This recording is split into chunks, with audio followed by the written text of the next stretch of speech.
Hey everyone, welcome back to another video. I hope you're having a blessed day.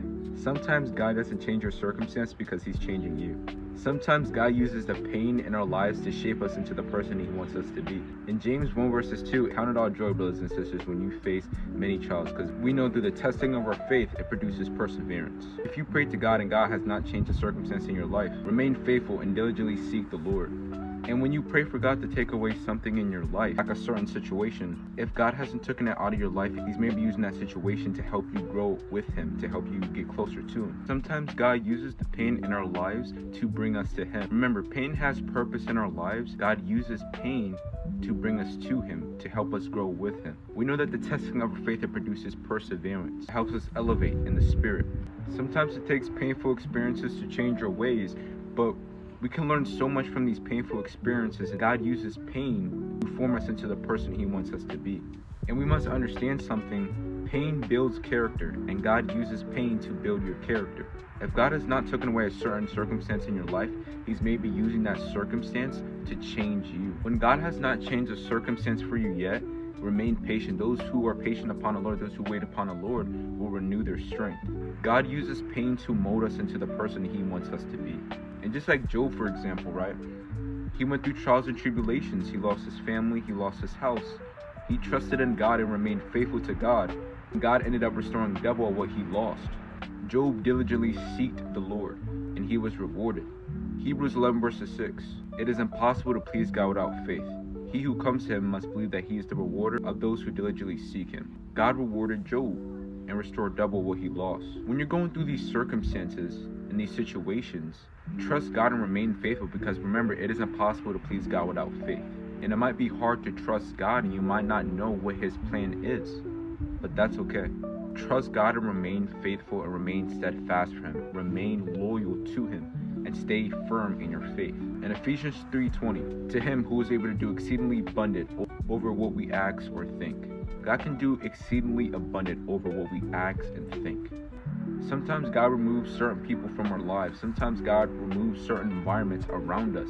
It's not to harm us, but it's to prepare us for what he wants us to do, or the place that he wants us to be in. Sometimes God doesn't change our circumstances because he's using those circumstances to change us, to mold us into the person he wants us to be. And when God is using these circumstances to change us, it's not to harm us, but it is to prepare us for what he wants us to do. We should remain sober-minded. Sober-minded basically means to focus on Christ and what he wants you to do. Trust in God and not learn to your own understanding. Remember, God's plan is abundant. We should train our mind not to walk by our feelings, but to walk by faith.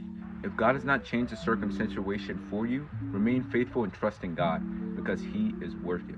Remain faithful. He who loses his life for his own sake will lose it, but he who loses his life for Christ's sake will keep it. You cannot gain something without losing something in the process. When we follow God, we're choosing to put our faith and trust in him. We're choosing to walk with him. We're choosing to put our old life behind us, and we're choosing to walk forward with Christ and be guided by him. When you're following Christ, sometimes God will change the environments around you. Sometimes he'll take away friends in your life, or jobs, or maybe even something else as well. But remember, when God does these things, he's doing it to protect you. It's a redirection. Remember, he has plans to prosper us, not to harm us. Even though it may be painful seeing these people come out of our lives, we must remember that God has a plan. God may bring people out of your life. God might even bring people out of your life, or take away certain things out of your life. You might lose those things, but trust God, because what God is doing is for the better. It's a redirection for you. You will lose some things on your walk with God, but you will gain a stronger relationship with God, and God will reward you. Psalm 119 verses 71.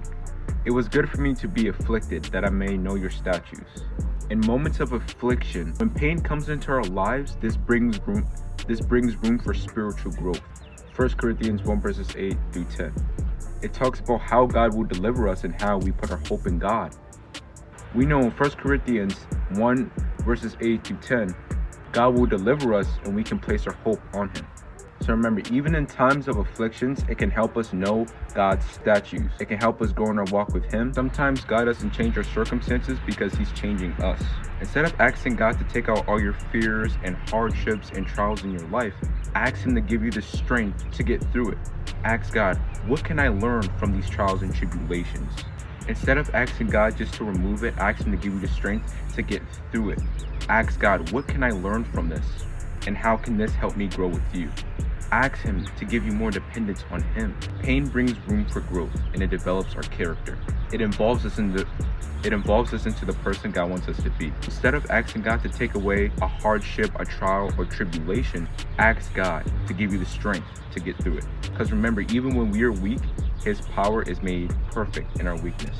1 Corinthians 12:9. And remember that God is our refuge and our firm foundation, and He will get us through every trial and tribulation that we may face. So if we're dealing with a trial or tribulation, right, instead of asking God to take it all away, ask God, what are you trying to teach me in this season? What are you trying to teach me in this circumstance? In all these circumstances, we should trust God and look to God and depend on Him, because through these trials and tribulations, God can be using these moments to refine you and to help you become the person God called you to be.